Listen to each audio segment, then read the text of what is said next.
Hey Nina, so happy to have you here today with Technical Writer HQ. So let's dive into it. Tell us a little bit about who you are and what you do. Okay, my name is Nina Mancuso, and I am a senior technical writer at a telecommunications software company. I've been there for just a little over 10 years, and I am currently the only writer on my team, which I actually like. So, that's Wow. it. You know, let's start with that because, that's a pretty big deal. Talk to us about some of the challenges about being one of the first writers at your company. That's very much a position where I assume there's a lot of communication about what you do that has to go out to other people so they understand your role. Mhm. Well, actually, when I came in, I think they had maybe 4 writers at the time. But then they all left, and I was the only one left standing. And so I got the product that has about 70 documents involved in it. And then I also manage 2 other products. It is a little difficult because sometimes people don't really understand the urgency when I need things, because they're all in their own world, and I don't really have anybody else to tell them, like, hey, we need to get this done. Um, but also, kind of it's interesting because no one really knows what I do. You know what I mean? so so that kind of makes it hard. They just think like, oh, okay, she writes whatever, and then they just think like, oh, if it's writing, it's whatever writing is. But yeah, I'm sorry. I know this does not even kind of answer your question. I got so thrown off with the first writer thing. No, I'm not the first one. I'm just the only one at the current moment. Yeah. Very cool. And talk to us a little bit about the products you're working on. So what does that work look like? What are you trying to communicate to your users? Okay, so I actually do telecommunications software and contact center software. So we make a lot of the things for agents. If you ever call Comcast and they say press 1 to go here, press 2 to go here, and then an agent picks up, that's the kind of software I write for. I do a lot of help systems in RoboHelp, and I do a lot of PDF integration guides, installation guides, and programmers reference guides, and things like Very that. cool. And do you like RoboHelp? I know there's other tools out there like Madcap. This may be a question that, feel free if you don't want to answer it, we can skip to another question. But I know there's other software out there that's trying to at least break into the world. And a lot of technical writers use also like Confluence and other documentation. I haven't talked to many technical writers who still use RoboHelp. So curious, I didn't mean want to, didn't mean to say it like that. No, but it's true. A lot of people are like, "Why are you using RoboHelp?" So Would love to hear, your opinion on it. yeah, I actually love it personally. I do know that Madcap Flare I hear is very similar to RoboHelp in the sense that it's a pretty easy adjustment to go from RoboHelp to Madcap Flare. I actually really like it though because I think maybe because I've been with it for 10 years, I'm just so adjusted to it and everything like that that I know the only time that I kind of get annoyed with it is when I have to adjust HTML, and that's I Mm. think probably, or like if I'm doing updated style sheets, because it's kind of like when they made the Adobe Technical Communications Suite, it was kind of more of an add-on, not so much like Madcap Flare, where that was actually designed for technical writers. So there are little, things that could have been updated to help technical writers. But I think just due to how long I've been on it, I actually prefer it. I prefer FrameMaker though. And luckily, I'm in FrameMaker a lot more than I'm in RoboHelp for my PDFs. But I have not tried Madcap Flare. I really want to be. Oh, I know part of my company does use Madcap Flare. We have a couple writers in the UK that use it, and I would like to learn it because I think that most people do use Madcap Flare. Someone tried to get me on Confluence once, and I don't know. I'm suspicious. I don't. I don't know if it's because the way it was kind of pitched to me is that it's more of like a Microsoft Word, but Mhm. stripped down. I don't know if that's accurate or not at all by any means, I but would say if you use RoboHelp, Madcap is the next best option. If you're using like Google Docs, then I would say Confluence. yeah, okay. But definitely Confluence won't get you what you're getting with RoboHelp right now for sure. Yeah, and RoboHelp is so easy in terms of like that's actually the whole thing I love about the tech suite is that it's so easy to just change things in terms of like headings, variables. Um, Mhm. Sometimes their links are a little rough. I've noticed, and if I'm trying to link to certain things, that kind of gets a little wonky. I would like, I think Madcap Flare probably works out all those kinks, but But for the time being, I like RoboHelp. I wouldn't want to use anything else unless I get to learn Madcap Player. Then I'll do Madcap Player. I think it's also the power of the user. It's you 10 years of experience using a software tool. You're a powerful user. You understand the software in and out. Um, Hmm. that takes a long time to say the least. Yeah. So yeah, being able to just like go in with a lot of confidence and be like, I can set this up and done. Yes. Yeah. It's nice. I actually like refuse to use Word for anything. I mean, I will sometimes if it's like really necessary that I have to, but I will actually take the extra like 15, 20 minutes to turn it into a frame maker document just because I look at it and I go, okay, the amount of time it's going to take me to adjust everything in Word and be frustrated, I could have already had the doc done in frame maker. So, but I also don't know a lot of people that use frame maker either. Like I'm one of the few ones that use frame maker. I'm like, oh, you guys are missing out. It's I great. think part of it is also a lot of companies just didn't really do documentation that well. So Yeah. just the whole idea of documentation and using tools dedicated to it is a sort of a, I don't want to say it's a new concept, but these tools have Mhm. existed for quite some times. But Yes. companies are now going, oh, this is really important. We got to do this more in depth, not just use Google Docs and Microsoft Word, but like Mhm. actual tools that really link documentation together.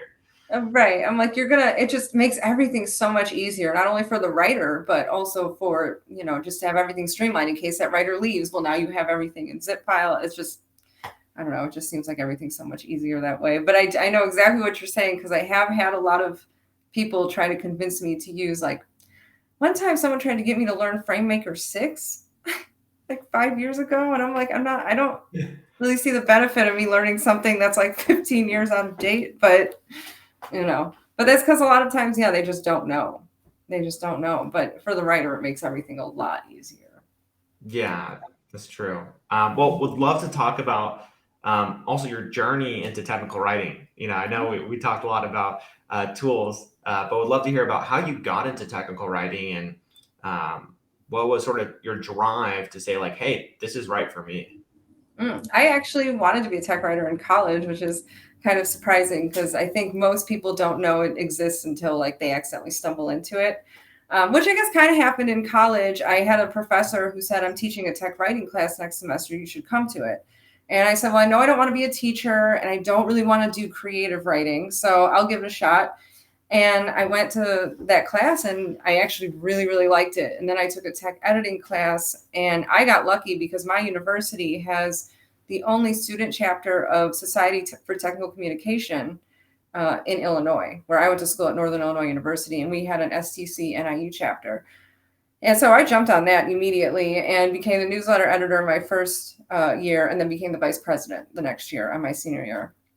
And then actually with that, we did workshops. And the weirdest thing is my last workshop I did with STC, I went to this place in Oak Brook and I saw this lady who was doing everything. She was teaching us the courses. And a year later, I get hired at my job and I'm looking at my emails. I'm like, wait a minute, that name is really familiar. Like, why do I know her?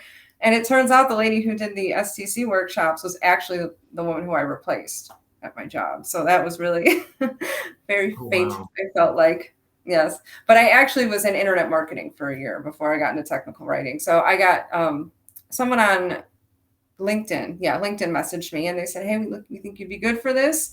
And luckily, I had fantastic samples from my marketing job because even as a marketing writer, I was very technical about everything. I always used bulleted lists. Everything was very clear and concise and short. I'm not very good at being like, oh, all flowery and stuff like that marketing would require.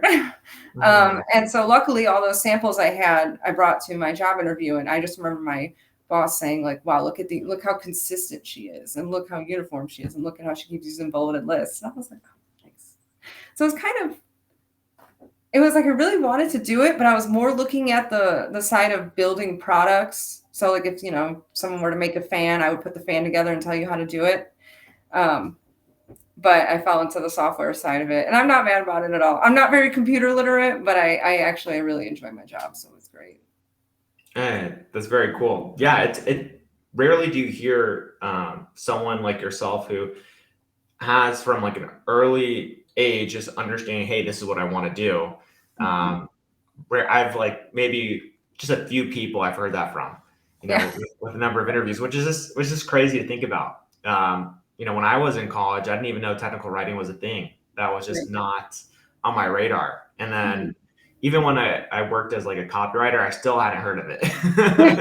it. Yeah. So Mhm. one of the points I thought was really interesting is that you said you address some of the marketing material, like from a technical writing standpoint. And I would argue that because people have shorter attention spans today, they're almost looking for more technical writing in a marketing content, Yeah. and they don't want to read any more fluff. They're like, Right. don't open up with 3 paragraphs before giving me the point that I need. Just give me Right. the. Mhm.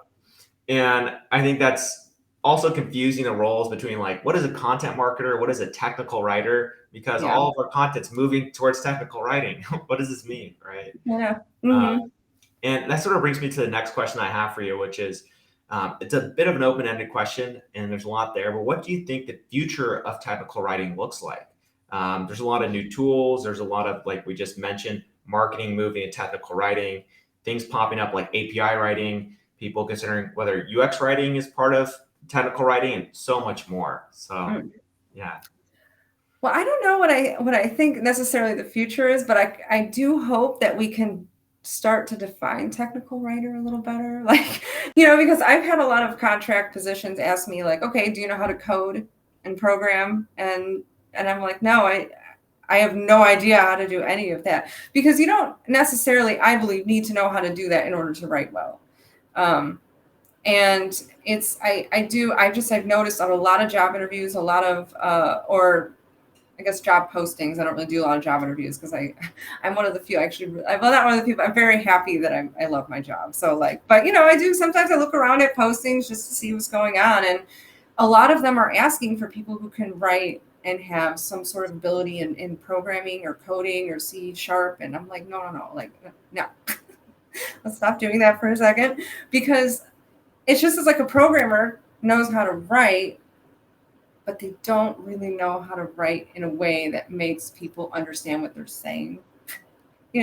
Like you could. I mean, I had someone ask me, "Hey, can you figure out what the bug is from looking at the code?" Like, no, that's not. So I kind of hope that we can actually just start to actually like look at what a tech writer is first. That would be ideal if we could just and then expand off of that. I do think that I have noticed a lot of people want marketing and technical writing, and I just think those are two totally different roles, because you have one that's trying to persuade people to do something, and then you have one where they're just trying to tell you how to do it. And it's like, okay, well, I'm here to get you to buy my stuff, and I'm here to tell you how to use it. And normally those are different audiences, in my opinion, because the person who decides, oh, we're going to buy this call center software is not necessarily the person using the call center software, right? And so it's not really what I think the future is, but I hope that at some point we can start to define it better and then really go from there, because a lot of companies do need it and they just have no idea where to start at all. And I think if we could just tell them, okay, you need to start with what does your audience need? What do your customers need? What is the best way to reduce support issues? All this stuff. And yeah, so I guess I can't really see where the future is, especially because I'm so outdated in my RoboHelp. But I do hope that we can at least define it better. I mean, because it's been around for, I don't know, you'd probably say it's been around for maybe 30 years now at this point. And I feel I'd like, say so. Well, technically, people have been doing technical writing since product descriptions have been out, right? right. So it just hasn't necessarily been called that. There wasn't these labels, and now I sort of see technical writing as something similar to product management, of what happened to project management and product management. So before product management, you had project management, and people were Ah, like, "How do we define this more?" And then product management came about, and then they're like, "How do we define this more?" And now you have data product management, you have fintech product management, and it's all mhm. these different segments, right? Right. You can have like product owner and these roles that just made it even more defined. Hmm. And technical writer, I feel like, is still at that project manager level a little bit, Yeah. and is now starting to break into all these different roles. And uh, it's hard because I think there is quite a bit of overlap. Like I think UX writers do a lot of technical writing sometimes, Hmm. and are they part of the more design team or the copyright? It's like it can be a little bit confusing. It Um, is. Yeah. yeah. Um, Well, one of the things I want to address too is people watching this video are looking to break into technical writing, and a lot of them are coming from either engineering backgrounds or teaching backgrounds. And that seems to be the majority of people actually looking to break in, which is really cool to see. Mhm. Now, some of the challenges that they might get on the job include everything from like communication, whatever those things that get brought up, and trying to ensure that documentation gets delivered effectively. Mhm. So, can you talk to us about some of the challenges that go through the document development lifecycle and how you navigate them? Okay. Um, Generally, the most difficult thing I come in contact with is not getting information on time. And a lot of times, and it makes sense because when, especially in software engineering, they have to make sure everything works first. So I'm really the last person. It's me and then QA. Like we're really the last two, to actually get anything done in a cycle. And so a lot of times that's the biggest hurdle is saying, okay, I know that you just finally got it figured out, so I need to go and put it in the document. Um, I need you to have a quick turnaround if you could, just due to time constraints. I would say that's one of the biggest hurdles, or when I have to put a new document together. And a lot of times that's because it's usually over an entirely new concept that I've never even seen before in my life. Um, but my best way to combat that is to ask the engineer, hey, is it okay if I watch you either do a demo or we get on a call and you step through everything? And I know it's a pain because it's taking up everybody else's time. They're like, oh, well, I got this to do and I have that to do. I'm like, I know, but at the end of the day, I promise you, like, if we do it this way first, I can ask you things right now. And then I don't have to send you back the doc 15 times. And then you don't have to read it 15 times. So I would say that's probably the biggest hurdle, definitely. And then just kind of, and the thing is engineers are kind of like a weird breed of people. Like they're all very different, but they're all weird. And trying to figure out how to speak to each of them is also key. You really, because you'll just have some that are like, a lot of them just don't really care, or they'll be like, well, isn't that your job? And luckily I haven't had to do that at my job, but I have had that in the past where, like, if I've been writing and they're like, wasn't that your job? And it's like, well, yeah, but it's your job to make sure I did it right. So I need you to just take 2 seconds out of your life. And a lot of times when I come across that attitude, I just send screenshots of what I did. I'll be like, look, this is what I changed in the document, because I know you don't want to look through this entire document. So just look at what I changed, what I updated. Is this fine? So really trying to just be adaptable and finding ways to interact with each different personality is also key. Yeah, that's so true. And I think that's just a good point to emphasize is just sending them what they need at the end of the day. Rather than, even if it's like a one-page doc and there's one paragraph or like a sentence in there, Mm-hmm. just the idea of opening up a doc can seem very burdensome to Right. people. They're like, oh, what is in here? You don't really know. But a screenshot, it's like, okay, I get it. It, Look here, and it's circled. This is what I need you to check. feel So, like those little secrets make such a big difference in workflow, and it's like people have no idea. oh yeah, I know. I'm always one of those where I'm like, how do I find the quickest and best ways for me to do things that does not stress out everybody, including myself? Because if I keep trying to get it, them to validate, so that could be. Well, that's how I learned that, because I kept sending the document. I'm like, I need you to validate this, and my engineer, this was many years ago, and he was like, no, I can't. He just never would do it. So finally, and then I got in trouble for it not being in on time. So I was like, you know what? From now on, I'm just sending you what you need. And so now I just kind of adapted that to whoever okay, this guy's more like that. I'm going to send it like that. Mm-hmm. Yeah. I'm very glad I learned that though, early on in my career, because that has saved me so much time. So one of the things that I'd love to dive into as well in this topic, I feel like is a good segue. Like some of the skills that you feel like make you very good at your job, right? So from what I'm hearing is like you're a great communicator, and you have to be as a technical writer. And what are some of the other skills you feel like really help you key in to deliver results? Well, ironically, all three of these are probably not actually tech writing related, but one was I was a waitress for 10 years. So that really helped me kind of be able to talk to people based on how they're acting or how they are, everything like that. And then the second one is concision. I actually was in these Arthurian literature classes in college, and my teacher was really about being concise. Like that was her number one thing, was you need to be concise. And we had someone say, well, what if my paper is longer than 2 pages? She goes, then you don't know what you're talking about. So if that's the case, come to me and I'll help you figure it out. And so I would go to her and I'd have her teach me how to be more concise.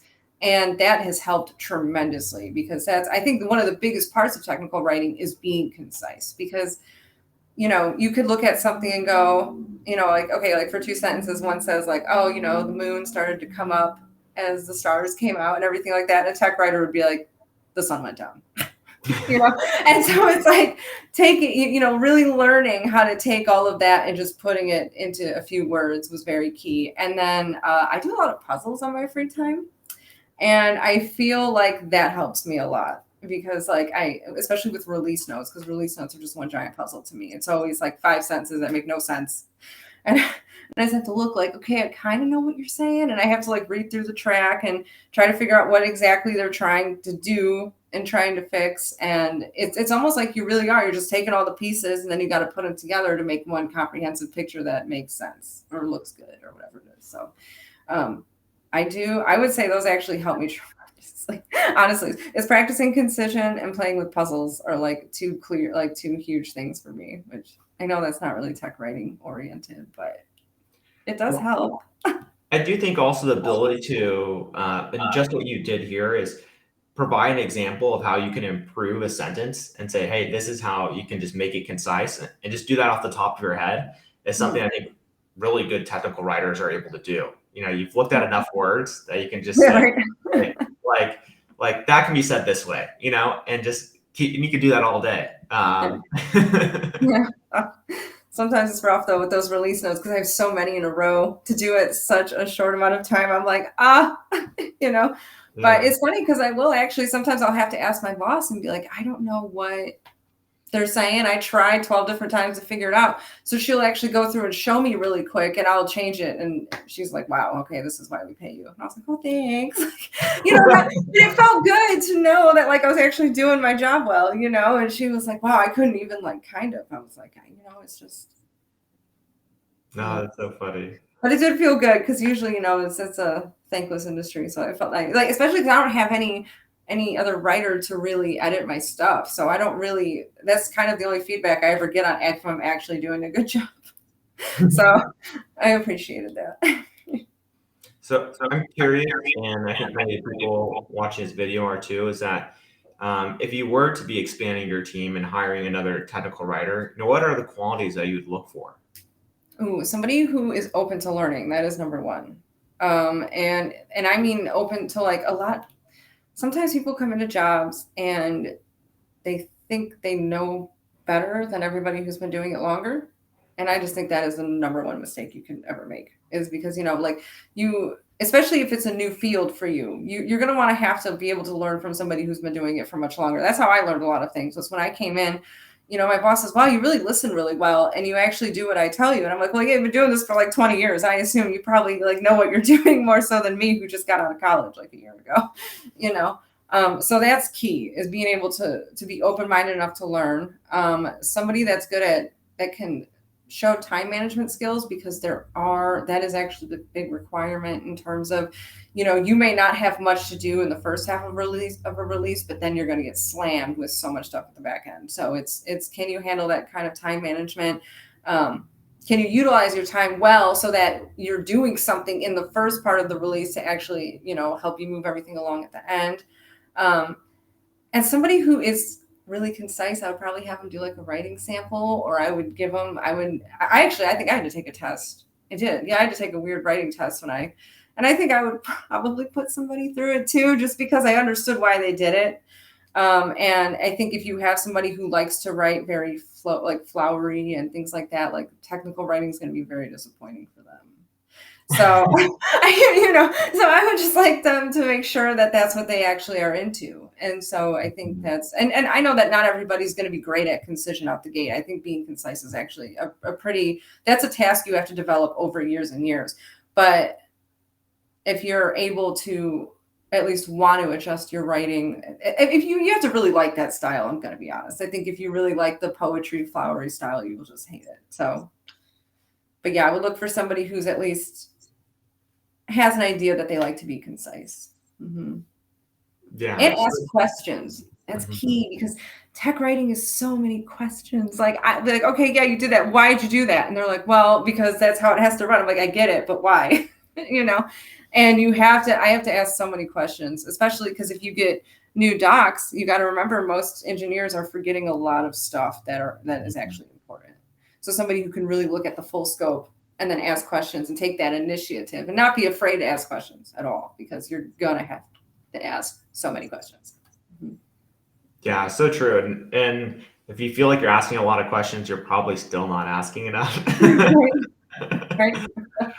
Um, and I know we've been talking for a while here. I want to make sure that if there's anything more that you'd like to give advice on, or any type of stories you'd like to tell for the people watching this video about how to better break into technical writing and succeed on the job. Yeah, if you have anything else. Well, I used to have a bunch of books. I lost them all because they're all so outdated now. But actually, my brother's best friend tried to get in tech writing, and I gave him all of my books to be like, here, use this. And then I said, and then practice concision, practice bulleted list, practice just really taking a concept and trying to convey it in the least amount of words. And I think that is the best practice. And like I said, puzzles, I think, are just such a great addition. But I do feel like that, I would say practicing concision and because a lot of times people, they don't really need established technical writers. I mean, and if they have an established technical writer, they're like, well, I don't really want you because you're going to do things your way and I want you to do them my way. So I actually think a lot of people who are breaking into the industry have great opportunities to do so right now. And I don't know if there actually are like courses or classes on how to be concise, but I would definitely recommend that. I would recommend just, slapping together a manual for something you're interested in, even if it's like, I want to reupholster a chair, or if there's any, I don't know. I mean, that's an elaborate excuse. I don't know. That sounds hard to reupholster a chair, but like, or like if you love to play Monopoly, write like a manual for that, just so you get the feel of how it is. And then also it could maybe possibly be used as in something in your portfolio if you don't have any previous writing experience. That would be my best, I think. 100%. I think getting into the action of actually doing it, is so important. Otherwise, it's like, how do you ever really know that it's right for you and that Right. it feels good and it makes sense? Yeah. Yeah, because there's a lot of people out there who they think they like technical writing, and then they're like, it's just so boring. It's just click start, go here, navigate here. And I'm like, yeah, but I like it because I like to be creative on my free time. So if I have to be creative for work, then I'm like, oh, I don't ever want to write anything ever again. Yeah. But I think that is just a very big, you really have to make sure that because you don't want to get into a job you don't love. But if you love just being straightforward and all that stuff, I think you should definitely give it a try. Yeah, if you love honesty, I'm getting to the point. Right. I know I'm a very honest person. People tell me that too often. So Well, Nina, thank you so much for being here with us today. And for those who are watching, if you're looking to connect with Nina, make sure to go ahead and look at the description below the video where her LinkedIn profile will be. And we'll connect soon again in the future, and we'll go ahead and rock and roll from here. Awesome. Well, thank you so much for having me. I appreciate it. Cheers. All right. Bye.